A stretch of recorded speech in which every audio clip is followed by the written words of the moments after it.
First contact failed. The Deathworlders didn't. The human fleet moved through the cold emptiness of space, their engines humming softly against the backdrop of countless stars.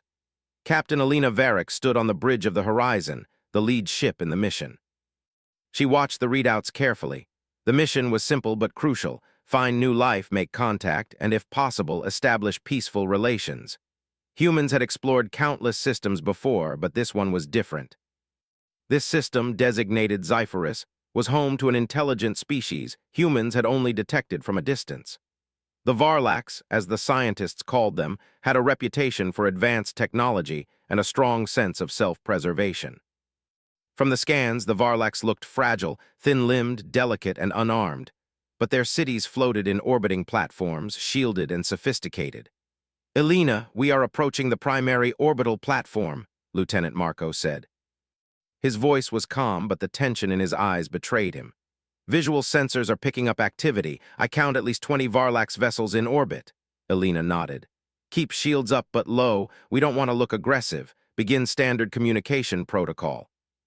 Use images first, then basic sounds. No gestures that could be misread." The bridge fell silent except for the soft beeping of consoles. The human fleet was a blend of sleek warships and research vessels. Every ship was armed but had been told to remain defensive only. They had trained for this moment for months. A holographic display flickered to life, showing the Varlax orbital station. Its platforms rotated gracefully, lights blinking along edges like stars themselves. Then movement. Small, multi-limbed figures appeared on the viewports. They seemed to study the humans with equal curiosity. "Signals received," Marco said, "but the Varlax aren't responding to our communications. No replies yet." Elena frowned. "Continue sending. Perhaps they need time to understand our methods." The human fleet hovered quietly, trying every method they had practiced. Symbols, sounds, light pulses, nothing worked. The Varlax remained still, their reactions cautious. It was as if the humans were ghosts moving through their system. Suddenly, an alert sounded. One of the smaller human ships, the Pioneer, had activated its defensive shields automatically. A misread sensor had registered a Varlax probe as a threat. The shield pulse sent a shockwave into space. The Varlax reacted instantly. Their vessels moved in tight formation, emitting high-frequency signals that humans could barely interpret. The fleet's sensors recorded it as defensive maneuvers, panic even. "Elena, they're reacting aggressively," Marco exclaimed. Elena's hand tightened around the console. "Hold position, do not fire. This is not our fight unless they attack us. Keep calm, everyone." But the Varlax didn't attack. They only displayed fear, pulling back and increasing the distance between themselves and the human fleet. Elena understood what had happened. One small mistake had made them see humans as a threat. "Understood," she said, trying to mask her disappointment. "We'll retreat for now. Mission report, first contact unsuccessful." The fleet turned and left Zephyrus behind, engines glowing softly as they moved away. Elena watched the stars blur past, her stomach tight with frustration. Months of preparation, and it ended in what felt like failure. But somewhere in the shadows of that system, watching the retreat, a different kind of human observed everything. They were the Deathworlders, humans bred for survival in deadly conditions, trained for extremes of heat, cold, pressure, and combat. Their ships were darker, rugged, built not for diplomacy but for endurance and strength. On the bridge of the Iron Fang, Commander Jerk Thorne smiled. His eyes were sharp, trained to notice every detail the normal human fleet overlooked. The Varlax, delicate and cautious, had only shown fear. That fear was weakness and opportunity. "Interesting," he said to his crew. "The diplomats failed, but survival never fails. Prepare landing teams. We will make them understand who humans really are." The Iron Fang descended to one of Zephyrus' harsh moons. Its surface was jagged, with cliffs and canyons stretching endlessly, making it impossible for the Varlax to inhabit comfortably. But for the Deathworlders, it was home-like. Their boots could handle the jagged rock, their lungs could handle the thin air, and their bodies could endure extremes that would kill ordinary humans. Jerk walked across the barren surface, his cloak flowing in the thin wind. He looked at the distant Varlax platforms and smiled. "They see humans as fragile. Soon they will learn differently." The Deathworlders deployed their drones first, scouting the Varlax positions. Unlike the fragile diplomats, the Deathworlders did not need to hide. Their drones could navigate dangerous terrain and return without harm. They mapped the platforms, the pathways, and even the Varlak's patrol routes. Every detail mattered. Meanwhile, in orbit, the Varlaks noticed the Iron Fang descending. Panic rippled through their leadership. "Why are they landing on our moon?" one Varlax asked another, its multi-limbed gestures frantic. They survive there," another replied. "Impossible, that environment is lethal." And that was the truth. The Deathworlders thrived where the Varlaks could not. They walked on lava-touched rock, breathed air too thin for the fragile aliens, and moved through dangers the Varlaks had never faced. On the moon, the Deathworlders set up temporary bases, their structures rising quickly from compact modules. They displayed no weapons openly, but every Varlak's observer could see the implied threat. The humans could fight if needed, survive the worst, and persist where the Varlaks would falter. Jerk sent a team to capture some of the native fauna. These creatures were dangerous, unpredictable, and lethal. The team returned hours later, unharmed, carrying samples. The Varlaks saw this and understood something very important. Humans were not fragile. Even the scientists on the original human fleet watching from orbit were stunned. They can survive that environment," one whispered. "That's impossible for any human." Jerk laughed softly at the display. He addressed his team. "Strength alone does not always win respect, but survival commands attention. We will show them both." That evening, the Varlaks watched as the Deathworlders climbed the highest cliffs of the moon. They navigated sheer rock faces, crossed deep crevices, and built signal towers that broadcasted a pattern of lights and images. The message was simple: humans are here, we endure, we observe, we exist. One Varlak's leader, a tall figure with delicate limbs named Terrell, gathered his council. We cannot ignore them," he said. "They are strong, resilient, they survive where we cannot. They may not speak, but they command respect." Another council member argued. "They are dangerous, perhaps we should attack." Terrell shook his head. "No, they did not attack, they only survive, yet that is more terrifying than aggression. They are different." The Varlaks were beginning to understand a truth humans had known for millennia. Survival was power. Courage, endurance, and resilience mattered just as much as words or weapons. Back on the moon, Jerk's team gathered around a glowing campfire, a rare luxury for Deathworlders who preferred practicality over comfort. "They are curious," he said, "but curious in fear. We will teach them, show them, survive alongside them. And in time, they will respect us." One young Deathworlder, a woman named Lyra, glanced at the distant platforms and asked, "Commander, will they ever trust us?" Jerk's eyes narrowed. "Trust is earned through action, Lyra, not words." And humans take action where others hesitate. The moon was quiet except for the low hum of equipment and the crackle of the fire. The stars above seemed endless. Somewhere in the distant orbit, the original human fleet waited, unaware that what they had deemed a failure was only the beginning. The next day, the Deathworlders demonstrated their skills again. Teams scaled cliffs to gather rare minerals. Others walked into deep crevices to retrieve alien plants that no ordinary human could touch. Each success was recorded by drones and transmitted to Varlak's sensors. The aliens could not ignore what they saw. Humans were adapted to extremes. By the third day, some Varlaks began to approach cautiously. A small delegation hovered above the moon in their light craft, studying the Deathworlders. No words were exchanged yet, only observation. And from that observation came a dawning realization: humans were not ordinary. Back on the horizon, Captain Alina watched the feed from orbit. "It's incredible," she said softly. "They failed at diplomacy, but somehow they are succeeding at survival." "Yes," Marco replied. "Perhaps survival is the best message we could send. They will remember humans in a way they never expected." On the moon, Jerk smiled as he watched the Varlak's observers. "They think we are dangerous because we survive, and we are, but the most dangerous thing humans can do is endure." The day ended with a quiet sense of victory. No shots had been fired, no negotiations had been made. Yet the Varlak's hierarchy had already begun to shift in their minds. The humans, the Deathworlders, were not threats to fear exactly. They were forces to respect and watch closely. As night fell, the moonscape glowed softly under the distant star. The Deathworlders prepared for another day. They knew the Varlaks would continue to study them, to test them, to try to understand their strange resilience.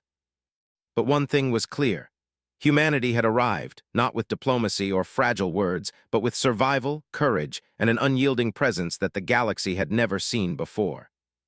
And somewhere deep in space, the stars themselves seemed to acknowledge a truth that humans had always known.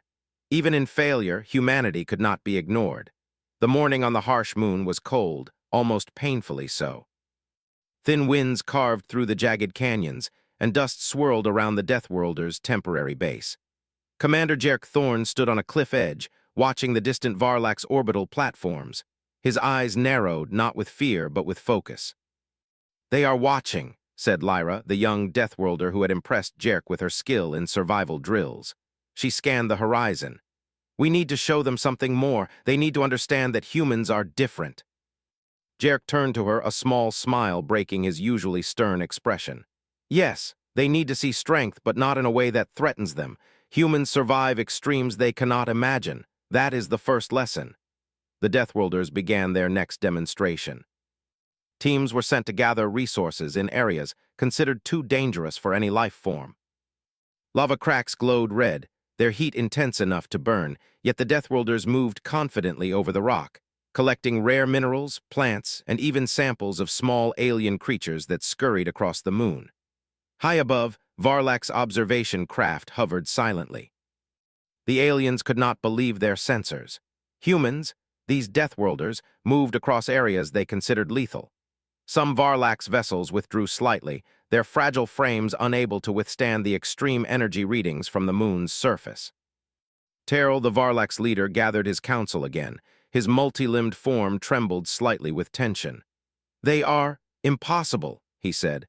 "Every step they take in that environment would kill us instantly, yet they walk, they live, they survive." Another council member hissed, "Perhaps they are not ordinary humans. Perhaps they are evolved beyond our understanding." Terrell shook his head. "No, they are humans, but humans different, stronger, smarter, braver. That is dangerous." On the moon, Jerk returned to base after a long patrol. Lyra followed closely, carrying a crate of samples collected from the lava fields. "Commander, they are still watching. I think some of their ships moved closer today." Jerk nodded. "Good, let them watch." Observation leads to understanding, and understanding leads to respect or fear. Either works for us. The Deathworlders decided to escalate their demonstration. They set up a climbing exercise along a sheer cliff, a test of both endurance and strategy. Teams moved in perfect synchronization, scaling impossible walls, bridging gaps that seemed too wide to cross. Drones captured every move and projected it toward the Varlax orbital sensors. The Varlax watched, unable to comprehend the ease with which the humans navigated the terrain. Some of their leaders began to whisper among themselves. "They are fearless," one said. "No fear of death, no fear of pain, they are different." Meanwhile, in orbit, the original human fleet watched with growing amazement. Captain Alina Varick leaned over the console. "They failed at first contact, but this is incredible. They are earning respect without a single word." Back on the moon, Jerk gathered his team. "We need to make them see that humans do not always negotiate with words. Strength, endurance, and courage, those are our first messages. Actions speak louder than signals, and humans excel at action." The next demonstration was even bolder. A small Deathworlder team navigated a cave system filled with sharp mineral formations and toxic gas pockets. While most humans would never survive, the Deathworlders moved quickly and confidently, collecting samples and marking hazards. Their survival equipment barely showed strain. Above, Varlak's craft hovered closer, scanning desperately. They had never encountered humans like this. Ordinary humans had never come this far. Fear and awe mixed in their minds. They realized these humans were not only capable of surviving deadly environments, they seemed to master them. One Varlax commander spoke to Terrell. "They are not like us. They do not fear death. They do not falter. They command attention." Terrell nodded slowly. "Yes. And they command more than attention. They command respect. Or at least they will." Jerk knew the Varlax were watching closely. Survival alone would not be enough. The humans needed to show intelligence, strategy, and adaptability. "Lyra, take a team and map the cliff paths. Show them that humans not only survive, they think, plan, and succeed where others fail." Lyra's team moved quickly, deploying sensors along the cliff walls. They mapped routes that were almost invisible from orbit, demonstrating both courage and intelligence. Every step, every calculation was recorded by their drones. The Varlax were beginning to understand something they had never learned from any species. Humans were not weak, nor fragile, nor easily intimidated. The Deathworlders embodied a truth that would echo across the galaxy. Survival, when paired with intelligence and courage, created power. Terrell observed from his command station. "We must negotiate, or learn, perhaps both." His voice was unsteady, a rare emotion among his kind. "They are humans, but humans who do not fear death, we cannot ignore them." On the moon, the Deathworlders noticed alien signals approaching. Small craft hovered near the base perimeter. It was not an attack. It was a curious approach. Jerk smiled. Finally, curiosity. That is the first step toward communication. They do not understand us yet, but they want to. The Varlax craft sent out small probes. These devices hovered near the Deathworlders, scanning them carefully. Jerk observed them, arms crossed. "They study us, that is fine. Let them learn humans are patient, humans survive, humans endure." Lyra knelt and touched the rocky surface. "Commander, they are closer than ever. Do you think they might try to communicate?" Jerk nodded. "Perhaps, but first we continue what we do best. Show them humans are capable. Show them humans endure. Then they will speak." As the sun rose over the jagged mountains of the moon, the Deathworlders executed their most daring plan yet. They climbed to the highest cliff on the moon, a peak so sharp and dangerous that only the most skilled could reach it. From the summit, they released a series of signal flares and light patterns, a demonstration visible even from orbit. The lights formed patterns that showed humans moving, surviving, calculating, and succeeding in ways the Varlax could not comprehend. It was a message that spoke louder than any words. "We endure, we survive, we are humans." Back in orbit, the Varlax watched. Their multi-limbed forms were tense, trembling in ways humans could not see. They endure where we would die," Terrell said softly. "They are not ordinary, they are remarkable." One Varlax scientist whispered, "We may have underestimated them." "Perhaps humans are more than we imagined." Jerk watched from the cliff. "Let them come closer. Let them see humans in action, in survival. The Varlax must understand humans are not fragile, humans are not weak, humans are unstoppable when needed." Over the next days, more Varlax craft approached. They hovered near the Deathworlders' camp, studying their actions. The aliens were careful, nervous, but increasingly curious. Some began to mimic human behaviors, testing themselves against the harsh moon's surface. In the camp, Jerk trained his team in both survival and diplomacy without words. "Remember," he said, "we are not attacking, we are teaching, we are showing. Humans survive, and that is the first step toward respect. Fear is temporary, respect is lasting." Lyra nodded, watching as a Varlax probe hovered near the edge of the base. "They are learning, slowly, but they are learning." Jerk's eyes shone. "Yes, and one day they will not just learn, they will remember. Humans endure, humans survive, humans prevail. That is the legacy of our kind." As evening fell, the Deathworlders gathered around the fire, warming themselves after another long day. In the sky above, distant Varlax lights twinkled, observing, curious, and cautious. The humans did not speak much. Words were unnecessary. Their actions, courage, and endurance told the story. Captain Alina Varric on the horizon watched the feed from orbit. "They failed at first contact," she said quietly, almost to herself. "But these Deathworlders, they are changing everything. They are showing what humanity really is. I never imagined humans could command respect without speaking a single word." On the moon, Jerk raised a hand toward the stars. "The Varlax see us now. They understand something about humans that no words could ever convey. Strength, courage, endurance, these are human traits, and we will show them all day after day until they cannot ignore us."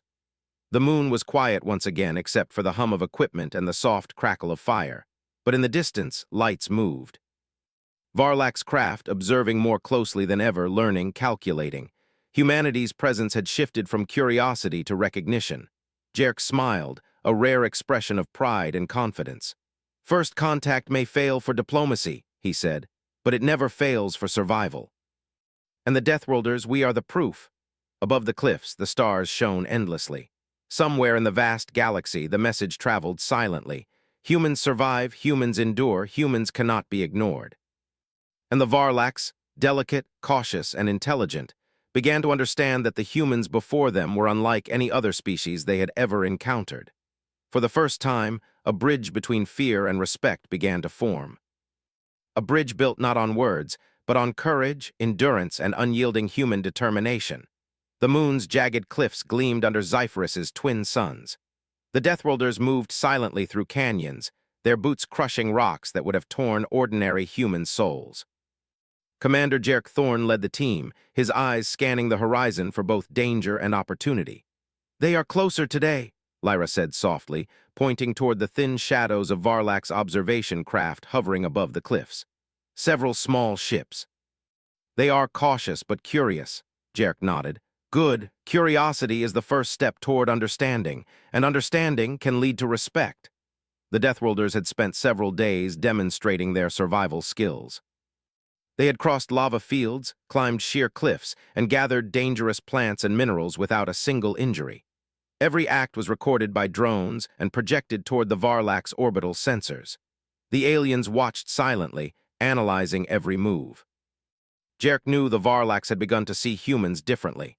Ordinary humans with fragile bodies and limited endurance had frightened the aliens simply by appearing in their system. But the Deathworlders, they had endurance, intelligence, and confidence. They were living proof that humans could thrive where no other species dared. Lyra adjusted a strap on her pack and asked, "Commander, should we try to communicate? Perhaps send a signal?" Jerk shook his head. "Not yet. We first need them to understand that humans are capable.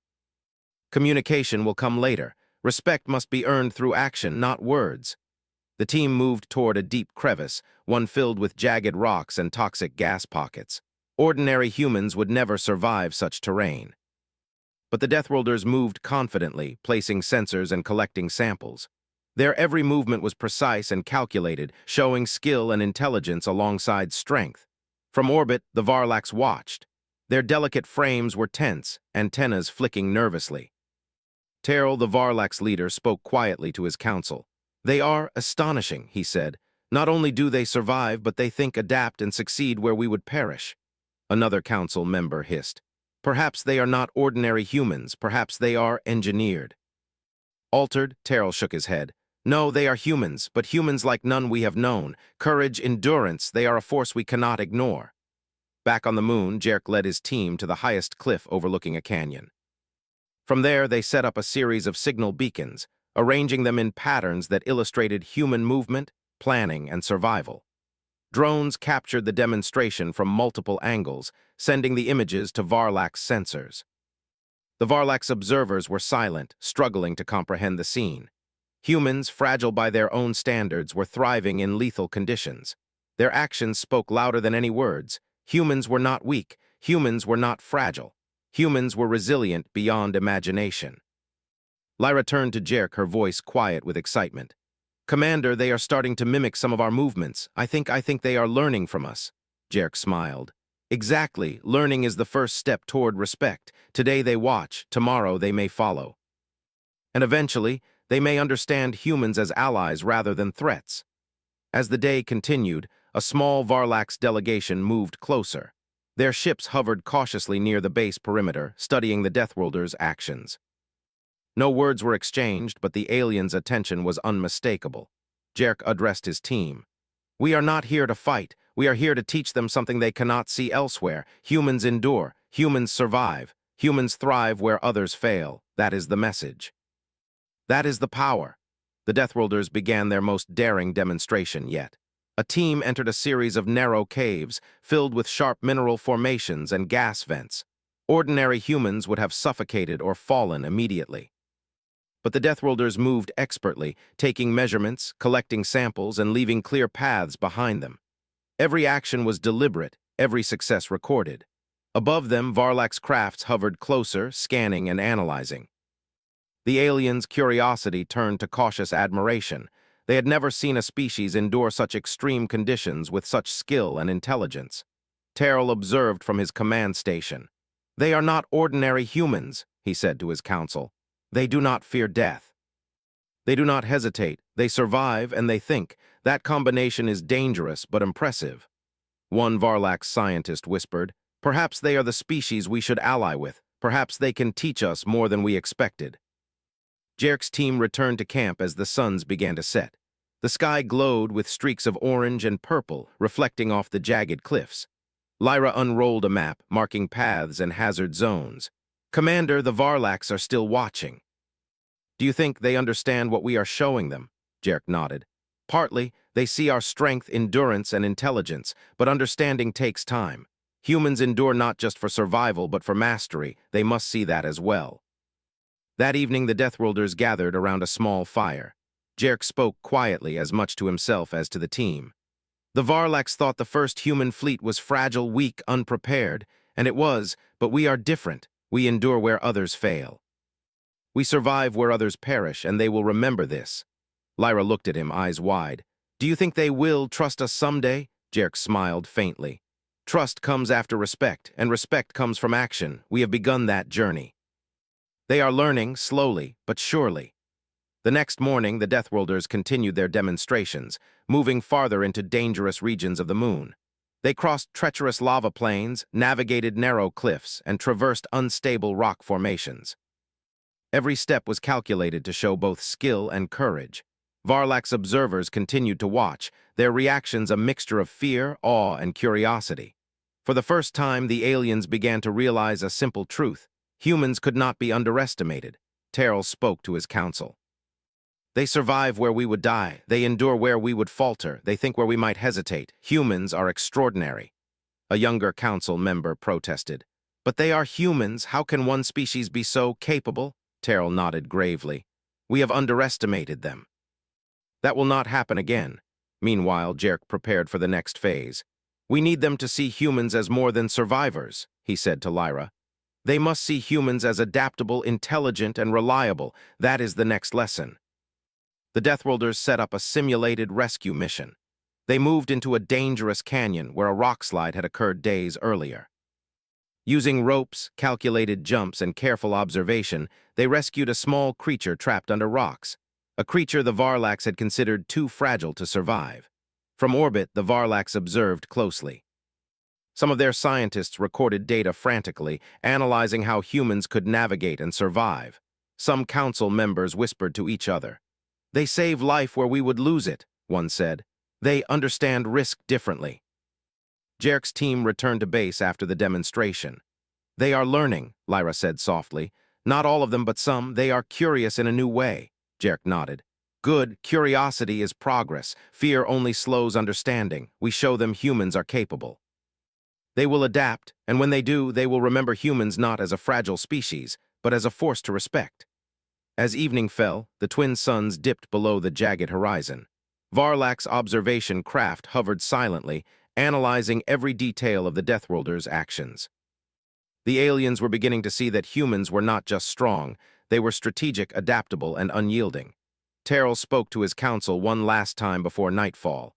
We have underestimated humans. That mistake is clear. They are not ordinary. They survive where we would perish. They endure where we would falter, and in doing so, they are teaching us something invaluable. On the moon, Jerk looked at the stars. The first contact may have failed for the diplomats, he said quietly. But it is succeeding for those who endure. Humans do not need words to be understood. We survive, we endure, and we inspire respect. Lyra smiled. Commander, it feels like the beginning of something bigger, something important. Jerk's eyes gleamed in the twilight. Yes. The Varlax are beginning to see humans as more than a distant species. They are beginning to see humans as necessary. And that is how first contact truly begins. The moon was quiet, except for the soft hum of equipment and the distant glint of alien sensors. Humanity's presence had shifted from being a potential threat to being an undeniable force, a species that endured where others could not, survived where others would perish, and acted in ways that demanded respect. And the Varlax, delicate, intelligent, and cautious, began to realize a simple truth. Humans were not fragile. Humans were not ordinary. Humans were a force to be watched, respected, and perhaps one day trusted. The balance in the Scifi system had begun to shift. Fear was slowly turning into cautious respect. And in the distance, the twin suns of the system set, illuminating a future where humanity's presence would leave a mark the galaxy could not ignore. The Scifi moonscape was quiet except for the hum of human equipment. The Deathworlders' camp had grown, carefully designed to survive harsh winds, jagged rocks, and shifting temperatures. Commander Jerk Thorne stood on a rocky ridge, looking out toward the distant Varlax orbital platforms. For the first time, he noticed movement that was not fear-driven. The Varlax ships were closer now, hovering steadily, observing without aggression. "They are approaching," Lyra said, her voice tight with excitement. "Not probes this time, actual ships." They want to come closer." Jerk nodded slowly, his mind calculating every possibility. "Good. Curiosity has turned into intent. They are ready to learn. Now we begin the next phase. Humans must show strength, yes, but also reliability. They need to see humans as partners, not just survivors." The Deathworlders began their day with a demonstration of coordinated strategy. Teams moved in formations across the moon's cliffs and canyons, showing not only endurance but planning. They navigated unstable rocks, leapt over lava fissures, and crossed jagged crevices with ropes and careful coordination. From orbit, the Varlax watched in stunned silence. Their sensors recorded every movement, their delicate frames barely able to handle the stress of proximity to the dangerous moon's surface. For the first time, some Varlax realized that humans were not only physically capable, they were capable of organization and intelligence in extreme conditions. Terrell gathered his counsel. "They are more than endurance," he said quietly. "They are intelligent, adaptable, they can act together. This is remarkable. We must consider them differently." A younger council member, hesitant and cautious, replied, "But they are humans. How can one species hold so much capability?" "Strength, strategy, survival, it is overwhelming." Terrell's antennas twitched thoughtfully. "We have underestimated humans. That will no longer be an option." On the moon, Jerk addressed his team. "They are watching us. Today, we demonstrate not just survival, but trustworthiness. We save life where others would lose it. That is the next lesson. Humans endure, humans protect, humans act when needed." Lyra smiled. "Commander, what do we do?" Jerk gestured toward the canyon below. "We demonstrate. Follow me." A small Deathworlder team descended into a narrow canyon where dangerous rock slides had occurred days earlier. Trapped creatures, too fragile to survive on their own, were carefully freed by the humans. Ropes, pulleys, and careful teamwork allowed the Deathworlders to rescue the small animals safely. Above, Varlax ships hovered closer, their sensors recording every action. The aliens' reactions were mixed: awe, fear, and something unfamiliar: respect. They had never seen a species navigate lethal conditions with such skill and care. Back at camp, Jerk gathered his team. "The Varlax are beginning to see humans as more than survivors. They are seeing humans as reliable. Humans protect, humans endure, humans act. That is the foundation of an alliance. Respect first, trust second." By midday, a small Varlax craft descended, hovering just above the ground. It did not land, but it circled carefully, studying the humans.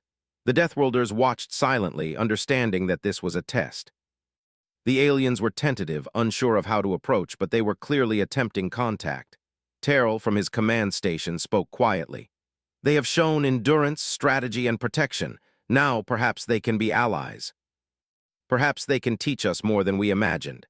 One cautious council member hissed, "Allies? After only observing, are we too hasty?" Terrell's eyes flickered. "We have underestimated them for too long. Perhaps it is time to learn from them and act with them." The Varlax ship extended a small tether, sending a probe toward the Deathworlders' camp. Jerk observed calmly. "A gesture, not words. They are offering curiosity, not aggression. We accept that. But we will show them humans are careful, precise, and respectful." A team of Deathworlders met the probe at the edge of the camp. They scanned it, recorded data, and returned it to the Varlax without harm. This simple act, a gesture of careful interaction, was enough to signal that humans could be trusted. Lyra looked at Jerk. "Commander, it worked. They are responding." Jerk nodded. "Yes, but this is only the beginning. Respect has been earned, now trust must grow." Over the next days, the Deathworlders worked tirelessly. They continued to demonstrate survival skills, coordinated strategy, and acts of careful protection for the fragile moon environment. They built temporary shelters for native creatures, mapped dangerous terrain, and continued to collect samples for study. The Varlax, in turn, began to move closer. Small craft hovered near the camp, observing the Deathworlders' every action. Some began to descend partially, testing proximity and communication. The Varlax were cautious, but their curiosity had grown into tentative engagement. Terrell observed all of this with growing confidence. They are intelligent, careful, and strong. Perhaps we can trust them. Perhaps humans are more than a distant species. Perhaps they are allies. A younger council member asked hesitantly, and if they are not? What if this is a trick? They show patience, endurance, but can we rely on that? Terrell's antennas twitched thoughtfully. Then we learn from them anyway. Their strength, endurance, and intelligence, we cannot ignore it. We adapt. We survive. That is what humans do. On the moon, Jerk prepared his team for the next demonstration. We will continue to act with skill, courage, and care, but we also must show cooperation. Humans endure alone, but humans thrive together. That is the lesson they must learn next. The demonstration began with a coordinated simulation of a natural disaster. A small rock slide was triggered in a controlled area of the canyon, forcing the Deathworlders to act quickly. Using ropes, calculated movement, and careful planning, they rescued trapped animals and navigated the treacherous terrain. From orbit, the Varlax observed. Their reactions were visible even through sensors, antennae flicking nervously, multi-limbed forms adjusting anxiously. They had never seen such coordination, such intelligent endurance in any species before. Terrell spoke quietly to his council. Observe carefully. Humans act not just with strength, but with intelligence and precision. They endure and they adapt. That is why they survive where others fail. By the end of the day, the Varlax delegation made a bold move. A larger craft descended to the edge of the Deathworlders' camp. Its form was delicate, but the movement was deliberate. The aliens were offering engagement, trust in a small, careful way. Jerk observed the craft calmly. They are extending themselves toward us. That is the first real contact. We respond carefully, precisely, and without threat. Humans endure, humans act. That is the message we send. A team approached the alien craft slowly, hands visible, movements deliberate. They studied the systems, noted the alien instruments, and returned without harm. It was a simple exchange, but significant. The Varlax were beginning to see humans as cooperative and reliable. Lyra whispered, "Commander, we are forming an alliance, not with words but with actions." Jerk's eyes gleamed. Exactly. Humans do not always need words to communicate. Our actions speak clearly. Respect first, trust next. That is the path to partnership. Over the following days, the Deathworlders and Varlax engaged in cautious cooperation. Humans taught survival techniques adapted to the moon's harsh environment, showing the aliens how to navigate dangerous cliffs, lava fissures, and unstable rock formations safely. The Varlax, in turn, shared knowledge of orbital structures, minor technological systems, and environmental data. A tentative partnership began to form, built not on diplomacy alone, but on mutual respect earned through action. Terrell addressed his council. They are reliable. They endure, they act with intelligence. Perhaps humanity is the ally we need. Perhaps humans will survive where others fail, and we can learn from them. One council member hesitated. But they are humans. They may be strong, but can we trust them completely? Terrell nodded. We need time, but today they have proven one thing. Humans are capable of cooperation, endurance, and intelligence. That is enough to begin trust. That is enough to begin alliance. Back on the moon, Jerk looked out at the distant Varlax craft. They see us now. They understand humans are more than words. Humans endure. Humans act. Humans cooperate. That is the foundation of a lasting relationship. Lyra watched as one of the Varlax ships hovered close, its lights blinking in cautious acknowledgement. "Commander, I think they are learning. I think they are beginning to respect humans fully." Jerk smiled. "Yes, respect is earned through action, and humans excel at action. This alliance, tentative though it may be, is the beginning of something lasting." That night, the twin suns of Zephyrus dipped below the horizon, casting the jagged cliffs in shadows and light. The Deathworlders sat quietly, knowing they had taken a step beyond survival. They had begun to forge a real partnership with a species that once feared them.